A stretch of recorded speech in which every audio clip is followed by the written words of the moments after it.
Mysticisme et sport, deux mondes que l'on croit parfois éloignés, mais qui au Togo semblent se croiser bien plus qu'on ne l'imagine. Rituels, croyances, protection surnaturelle, le documentaire, le mysticisme au cœur des sports au Togo. Nous en parlons dans cette émission Sport Magazine.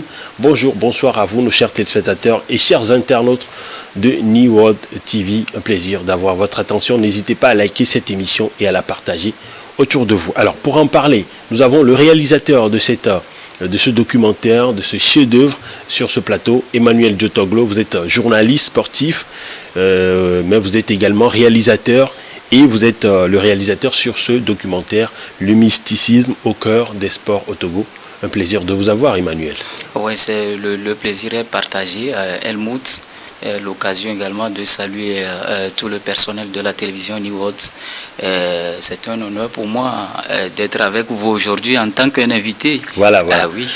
Et je précise que vous êtes l'un de ce groupe de journalistes sportifs qui réalise, qui est sur les commentaires de matchs et surtout en EV. Donc vous êtes l'un des journalistes emblématiques qui réalise donc des commentaires que nous suivons sur les réseaux sociaux un peu partout. Vous l'avez donc le visage, Emmanuel Diotoglo. Alors pour commencer, ça fait quoi de se retrouver de l'autre côté? Aujourd'hui, vous n'êtes pas celui qui pose les questions, vous êtes un invité. Ah ouais, c'est un plaisir. Monsieur, là, c'est un autre monde. Le monde se ressemble totalement avec les éléments inclus. Ça dit beaucoup de choses. Effectivement. Et puis, quand on quitte un monde pour un autre, il y a toujours des passages vraiment qu'on peut toutefois lier, faire allusion à ce qui est du mystère. Alors, le mystère, justement, on va en parler dans cette émission, votre documentaire. Alors, j'ai envie de commencer avec l'origine même de ce documentaire, le mysticisme au cœur des sports. C'est vrai que c'est profond, mais avant d'arriver à ce que vous vouliez dire dans ce projet, on va suivre un peu l'annonce autour de ce documentaire, parce que le premier passage sera sur New World TV ce jeudi, et on va suivre l'annonce autour du documentaire et on revient pour poser la question à Emmanuel Diotoglo.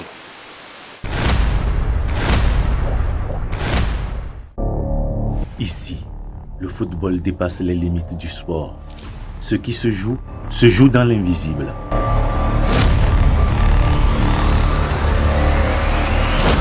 Par exemple, on dit qu'on prépare un match. Je ne connaissais même pas ce qu'on appelle amulette.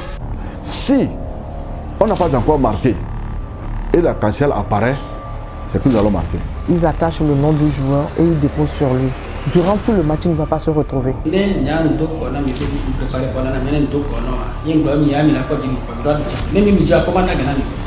ils croient, des gens le font. Maintenant que c'est gagnent, c'est à eux de voir. Entre foi, fétiche et le football, le Togo se cherche un but.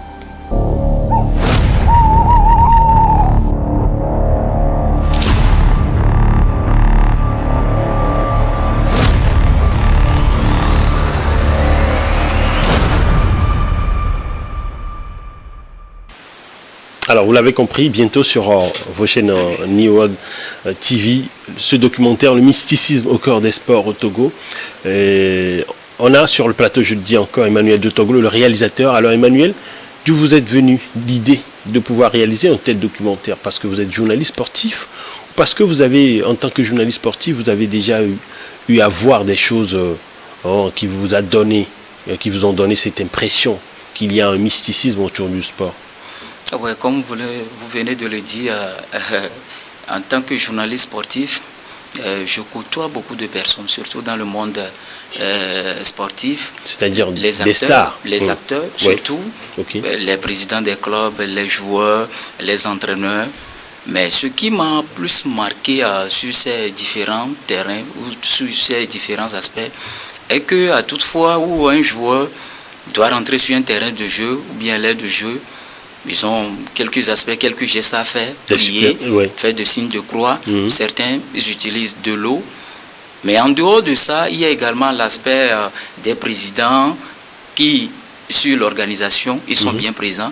Maintenant, comment faire pour que son équipe gagne? Voilà, à plusieurs reprises dans les discussions avec les présidents, les acteurs, même pour conseiller un joueur, quelquefois on arrive à lui dire, mon frère, il faut aller prier, il faut aller prier. Ça veut dire, le talent seul ne suffit pas. Mais comment trouver le vrai aspect pour dire, le talent seul ne suffit pas, ou il faut aller solliciter un appui spirituel.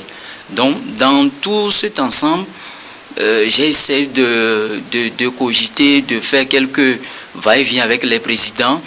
Et voilà, j'ai essayé d'écrire ce projet et avec ce grand documentaire qui a fait le tour un peu de ces présidents. Ouais. Certains n'ont pas voulu parler. Sincèrement, quand on parle de l'invisible, parce que le mysticisme, c'est quelque chose qui est un peu invisible, du spirituel, qui est lié à la foi, à la croyance, tout cet ensemble. Voilà. Et du coup, vous avez rencontré des obstacles dans vos recherches. Vous l'avez énormément. S'il faut réaliser ce documentaire, je ne serai pas à une minute, voire 10 secondes. Au-delà même. Cela, s'il faut laisser les acteurs s'exprimer librement sur cet aspect du mysticisme, je pense qu'on ira au-delà. Là, vous allez voir en grand titre, c'est écrit, ils ont décidé de parler. Parce que quand je viens un peu sur les obstacles, plusieurs n'ont pas accepté de parler. Il y a plusieurs qui sont là actuellement. Pour ces témoignages, ils ne veulent pas. Ou plutôt, ils se sont exprimés, mais devant une caméra, ils disent non. Non, certains ne veulent même pas voir les caméras, puisqu'ils sont toujours en activité. Oui. Quand il s'agit de spiritualisme, quand il s'agit de mysticisme, préparer un match, ou on monter sur du tatami. Voilà, monter sur du tatami, faire du karaté, du judo ou bien du taekwondo. Oui. Certains l'utilisent encore, l'appliquent encore. Ils ont peur de pouvoir dévoiler ce secret-là à visage découvert, au pire de se faire griller. On connaît bien la réalité. Ce qui fait que certains n'ont pas voulu parler. C'est l'un des obstacles qu'on a connus sur le terrain. Mais ceux qui se sont donnés avec amour, ils se sont vraiment exprimés pour qu'on puisse réaliser. Et quel type de pratique mystique avez-vous pu observer ou dont vous avez eu écho dans vos échanges avec ces acteurs et que vous pouvez vous pouvez partager avec nous? Oui, effectivement, avec les pratiques. C'est vrai qu'on a entendu tout à l'heure. Je vais essayer de renvoyer nos chers téléspectateurs à aller faire la découverte. À prendre le rendez-vous. Voilà. Puisque quand il s'agit de pratique, il y a d'abord le mysticisme ésotérique, il y a également le mysticisme dans le football, il y a la spiritualité en général. Et également du côté des chrétiens, où il faut prier, il faut croire en Dieu, la foi. Donc j'ai essayé d'aborder tous ces aspects. Oui. L'aspect spirituel, la préparation spirituelle. Comment ça se fait chez les féticheurs, chez les marabouts? Comment ça se prépare en général? Vous allez découvrir également la façon dont les prêtres aident les joueurs. C'est-à-dire que la préparation spirituelle. Alors, c'est-à-dire que c'est vrai que quand on parle de mysticisme autour du sport, ou bien au cœur du sport, il y a beaucoup qui pensent déjà à l'animisme ou encore, peut-être au bouddhisme encore, mais beaucoup ne pensent pas forcément au christianisme. Donc, vous nous dites qu'il y a aussi des prêtres catholiques ou encore chrétiens qui participent forcément. Ah oui, ils participent énormément. On peut le constater également avec la qualification des éperviers à la Coupe du Monde 2026. Alors, l'idée, c'est quoi? De prier à ce qu'on puisse avoir de la protection ou de pouvoir gagner? Et les deux, l'ensemble. De pouvoir se gagner, de pouvoir se protéger également. Donc, il y a les prêtres. Parce que l'adversaire aussi ne vient pas à la main vide spirituellement. Voilà. Il y a un aspect de la chose. Je donne un exemple. Quand un match se programme, un dimanche à 15h. Ne pensez pas que c'est à 15h que le match se joue. Alors. Le match, les 90 minutes qu'on suit, c'est juste les 1/3. Quand un match se programme sur un dimanche ou un samedi ou bien un mercredi, le match se prépare à 7 jours d'avance. Bon, ce sont les révélations.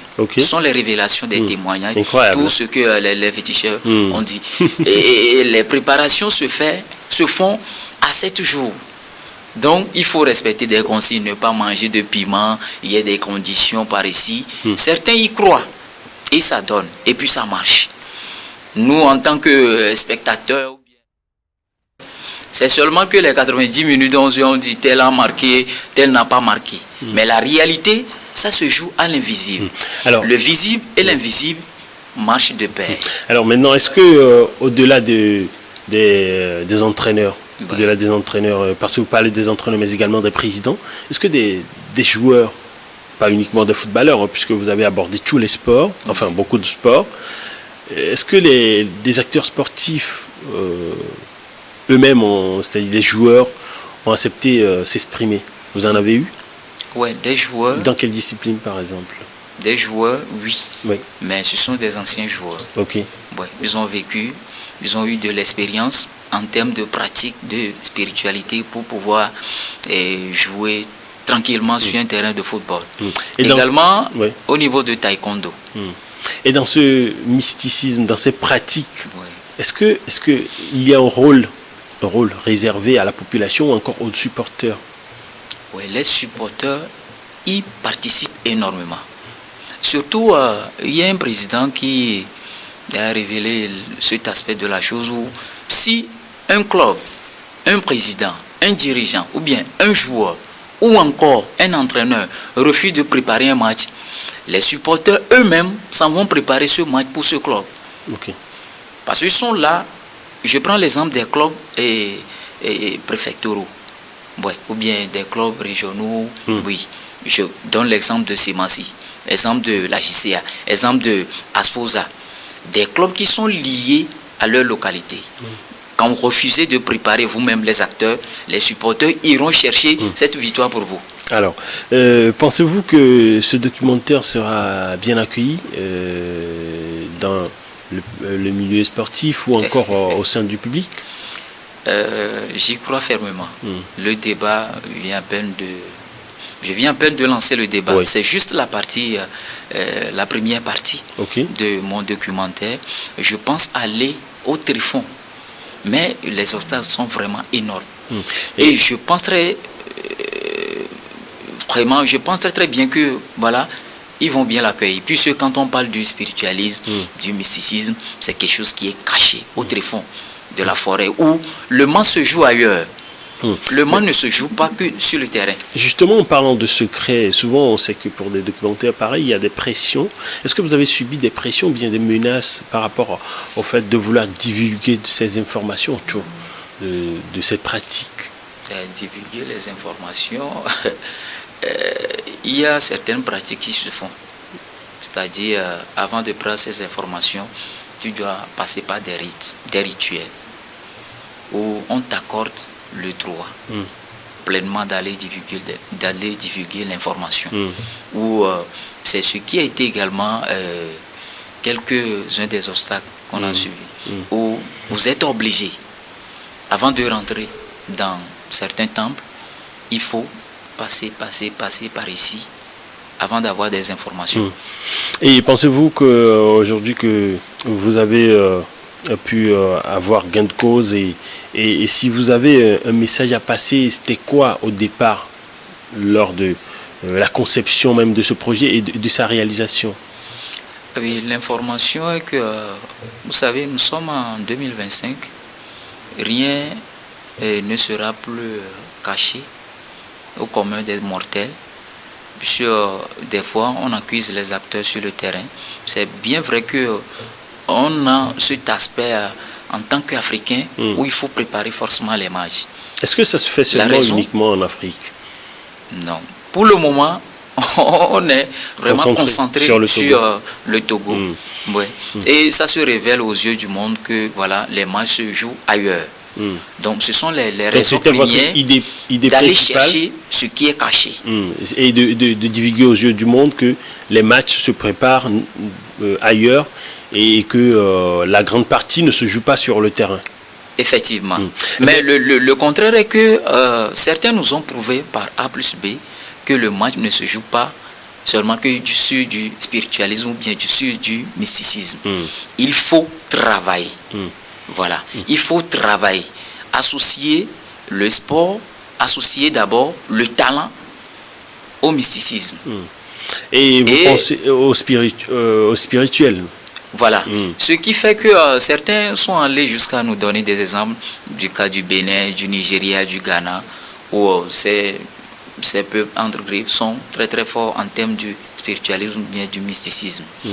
Mais jusqu'alors, on ne les voit pas dans une très grande compétition, exemple de la Coupe du Monde. Bon, Bon, c'est vrai qu'on ne peut pas en dire autant du Nigeria qui est 3 fois champion d'Afrique, pour le Bénin encore moins. Mais le Nigeria, c'est vrai qu'ils n'ont pas remporté de Coupe du Monde.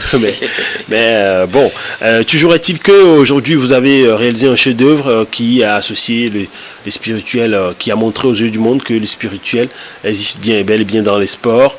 Et est-ce que vous avez aujourd'hui un mot à dire à l'endroit de ces acteurs qui ont pu accepter parler, et même de ceux qui vous ont aidé à pouvoir réaliser ce documentaire?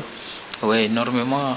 J'ai à remercier mes premiers responsables, surtout de la télévision New World TV, à mon directeur général, M. Nimonka Kolani, et au directeur de New World Sport, M. Augustin Amega, au rédacteur en chef, Seram Koudahe, et la famille Jotoglo, tous ensemble, et tous ceux qui ont accepté volontiers m'aider à la réalisation de ce documentaire.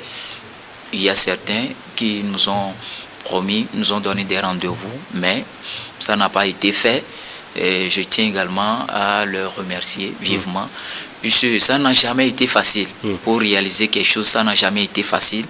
Mais grâce à eux, grâce à ces acteurs et à l'association des journalistes sportifs, ils m'ont également apporté un plus à pouvoir arriver à la réalisation effective de ce documentaire. Je pense que c'est juste une première partie. Et on verra bien avec la deuxième partie qui nous attend fermement. Pour cette première partie, je vous laisse donner le rendez-vous aux téléspectateurs. Pour cette première partie, on se voit ce jeudi à 13h sur la télévision New World Sport, Sport 1, la chaîne Sport 1. Là, on va essayer de passer un petit temps d'1 heure pour découvrir ce documentaire. Et je reste ouvert pour les remarques et les apports pour la prochaine réalisation. Merci Emmanuel Jotoglo, réalisateur sur le documentaire Le mysticisme au cœur des sports au Togo. Vous l'avez compris, rendez-vous à 13h GMT ce jeudi sur New Sport 1 pour vivre ce documentaire. Merci d'être passé dans Sport Magazine, Emmanuel. Merci bien également, et un grand merci à toute l'équipe derrière la caméra. Voilà, l'équipe rédactionnelle et technique derrière cette émission. Merci à vous, surtout nos chers téléspectateurs et chers internautes, de liker cette émission et de la partager autour de vous. Bonne suite dans le programme sur New World Info.